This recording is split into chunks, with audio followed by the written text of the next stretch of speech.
diseño y la implementación de políticas públicas están en manos de los órganos mayoritarios de las legislaturas y del Poder Ejecutivo, que como representantes del Estado tienen ciertas obligaciones asumidas, y cuando esas obligaciones no son honradas, el Poder Judicial está llamado para restaurar los derechos, para garantizar los derechos de grupos que son excluidos de las políticas públicas, para incorporar estos grupos en la discusión pública y para tratar de restablecer los derechos que no son honrados por las políticas que son llevadas a cabo por los gobiernos. Entonces, el Poder Judicial tiene un rol de último garante de la vigencia y cumplimiento efectivo de los derechos de los grupos afectados.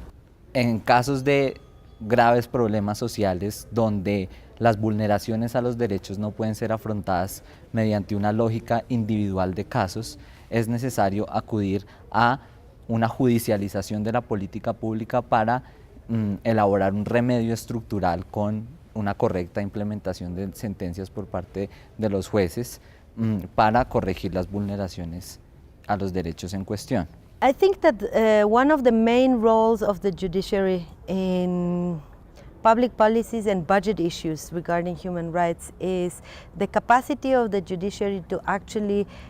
make decisions that will have a budget and a policy implication. Por ejemplo, en la Argentina tenemos,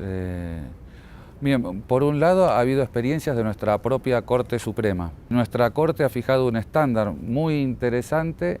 según el cual las carencias presupuestarias no justifican la lesión de los derechos constitucionales o, dicho en otro vocabulario también, la violación de un estándar constitucional.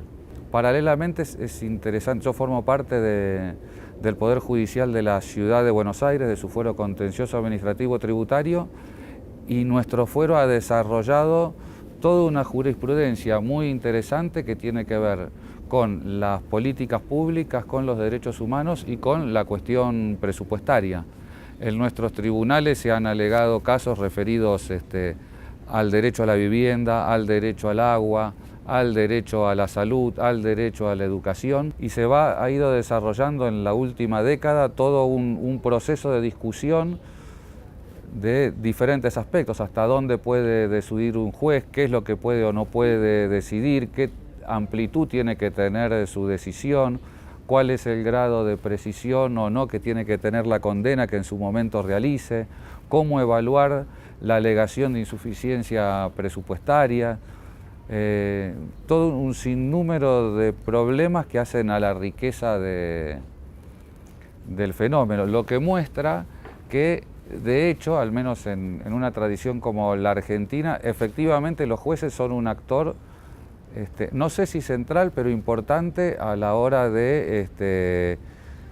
desarrollo de las políticas públicas. Y podemos decir que en Argentina, por ejemplo, hay casos donde se resolvió la situación de discriminación de personas privadas de libertad y la falta de acceso al voto, por ejemplo. La Corte, de manera interesante, en el año 2002 les reconoció el derecho a votar, y para eso el Estado tuvo que diseñar políticas de votación, sistemas electorales específicos para lugares de encierro, y así podemos hablar de casos vinculados al acceso al derecho a la salud, también casos vinculados al medio ambiente. Así que podemos hablar que, al menos en Argentina, y esto es algo que también compartimos con otros países, como también en México, el Poder Judicial ha tomado un rumbo más que interesante en el control de políticas públicas en la región, y creo que es un espacio para aprovechar, ¿no?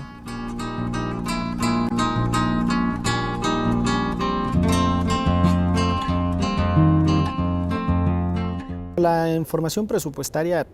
oficial se genera por las instancias de Estado, entonces hay que seguir todo el ciclo presupuestario para poder identificar en los distintos momentos del ciclo presupuestario qué información puede servir para un caso. Cuando es adquirida y procesada por las organizaciones, me parece que sobre todo cuando se utiliza para fortalecer un argumento de violación de derechos, es cuando se demuestra que el Estado no está haciendo los esfuerzos suficientes para asignar recursos a prioridades importantes, o cuando se demuestra que el Estado está haciendo distribuciones arbitrarias o discrecionales que se traducen en violaciones a derechos humanos. En este segundo caso, trabajar con la información presupuestaria supone ordenarla de tal manera que uno pueda convertirla en un argumento más para la lucha por los derechos. en Argentina y en otros países de la región es que la información presupuestaria puede servir como objeto del litigio, ¿no? Es decir, uno se presenta a la justicia para conocer la información presupuestaria. En otros casos, la información presupuestaria puede resultar como una evidencia fundamental para ganar un caso, ¿no? Si uno descubre y tiene sistematizado que hay diversas partidas presupuestarias que se destinan para reconocer un derecho y esas partidas presupuestarias uno descubre que no se ejecutan, eso es la prueba fundamental para presentar un caso y también es la prueba fundamental para poder ganar un caso, ¿no? Los casos en los que el Poder Judicial controla o interviene activamente en la política pública para garantizar los derechos vulnerados de una buena parte de la población, puede el Poder Judicial, a través de la implementación de sentencias, solicitar la construcción de indicadores para evaluar el progreso en las políticas públicas. Entre esos indicadores, por ejemplo, puede estar el hecho de pedir información sobre el presupuesto que se asigna a los distintos programas en materia de derechos. There have been different ways in which budget information has been used to strengthen arguments by the courts. One of the key ways in which that can happen is by costing out the financial implications or the budgetary implications of specific policies or decisions made by the court, or even to cost out what it would imply to have a certain policy in place.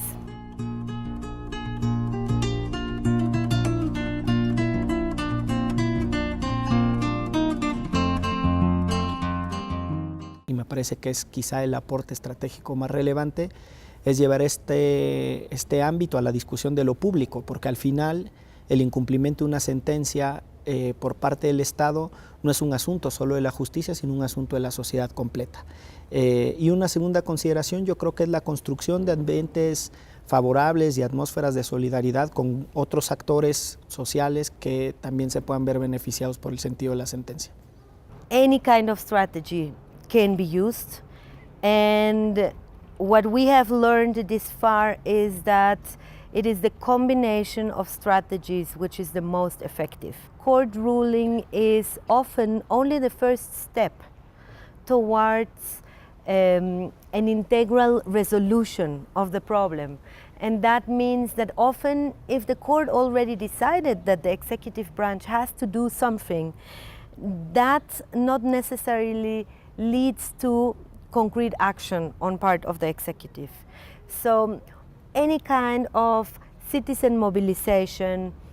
advocacy in the parliament and in the executive, coalition building with other civil society organizations from the same country, from other countries, academic institutions, expert bodies that can be involved, strong media campaigns. There are